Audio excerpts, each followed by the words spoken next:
What's going on, my people? Thanks for coming back to watch another episode. I hope y'all had a wonderful Christmas, got what you wanted. This was with my Christmas present that I bought for myself. You know what they say, sometimes get what you want, you gotta buy it for yourself. Also, I got this Jaeger Impact Grenade. As you can see, I've already been upgrading and adding my little personality to both of these. I've pretty much completed what I would call the stage 1 upgrades to this. I've got the grip, the stock, and the buffer tube already. Of course, those were pieces of cake. The front end here, I've got to get the work done on the front end here so we can complete that. But for now, I've got this 3D printed honey badger style thing going on. For temporary use. It gets me, it gets the job done, and we can get out there and play with it. Now I've also got the black paint job going on. It did kind of bleed through a little bit right there, but I'm gonna probably do some custom paint or figure something else out for that. For the paint, I used this camouflage Rust-Oleum. This is black, of course, and then I did a couple of coats with the black. And then you really need to do a clear coat on it with the matte. Otherwise, the paint starts to smudge off, especially like on the bottom here, or on the high wear areas where you're touching the gun a lot and wearing stuff like that. For the front end, I just printed this hand grip, and then this suppressor kind of goes inside there, slides inside to the fore end. Just got a cheap flashlight on here, $50 flashlight with a pressure grip so I can see where my BBs are going. On the top, this was a rear sight from my Krytac PDW, and I've got the Magpul Sling Lake on there. And then this front sight was just a cheap plastic front sight off of Evike. It had the flip up and the fiber optic. And then the skull here, I wasn't really going to use a charging handle, but then I found these little tire pressure skull things, and I figured, okay, well, if it doesn't have a skull on it, it's not metal, so you got to put a skull on there, and that worked out good. That's beautiful. I was able to put a rail on the top here, and my hop-up adjustment is actually the first hole on the rail. The rest of it is attached with these screws on the top here. There's one underneath the sight. That way that screw can't back out, and this sight's kind of like locking that one down.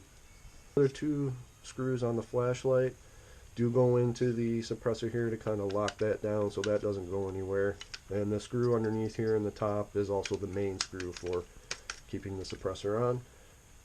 You can see on the front end, kind of coming out right flush with the barrel there, the end of the barrel, which does actually shorten the length, the original length on it. I'll go ahead and grab. Here's our original handguard, and we're right about there. You can see we're cutting off 3 inches on the original length roughly. Hopefully I'll be getting some contact info this weekend, and we can get the work done on this fore end so I can get this on there. And we will line this up. The end of our barrel is roughly right here, and then our tracer unit, which I don't have it yet, but this is our mock tracer unit. Our tracer unit will slip into the end of this, and we should have the perfect length. I guess stage 1 you could say will be completed. Now my future plans, I have the M4 adapter on the way. That's already on the way, that's coming. I'm going to be ordering the Quark tracer unit. I'm also probably going to be picking up the red Max trigger. I want to probably do that and just kind of give it that extra look. Maybe some extra little red parts here and there. When I do get the tracer unit, I'm probably going to be removing the flashlight and get rid of that just because we have the tracer now, so don't really need the flashlight, and that'll give this more of a slim sort of look to it. The only other thing that I want to do is I kind of want to test the length and see what happens. This barrel system here has sort of like a barrel extension, I would say. We have a short inner barrel, and then we have this sleeve that goes over the inner barrel and extends the inner barrel out longer to the end there. Let's see if I can get this off here real quick and we can show you guys. I do want to do some testing on the chrono here and see what the difference is. Let me get the flashlight off here. We don't need that. Okay, that comes off. So you can see the inner barrel there. Now this comes off. This piece actually has like a barrel extension in there. So the barrel ends there. If we put this on here, there's enough room to put a tracer unit inside there in the end here. So I could do it like that too. I'm going to go ahead and be testing that out real quick and see where that puts the FPS and the spread. I can't do the spread here, I don't have the range, so unfortunately that's gonna probably be it for now.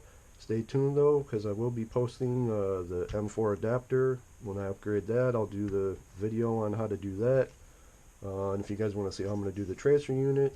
Also, I'm going to go try and do a suppressor, see if we can 3D print like some kind of suppressor to go on the end there, and I don't know, we'll see what happens. So go ahead and light up that like button, frag out that subscribe, and we'll see you guys on the next one. Thanks for watching.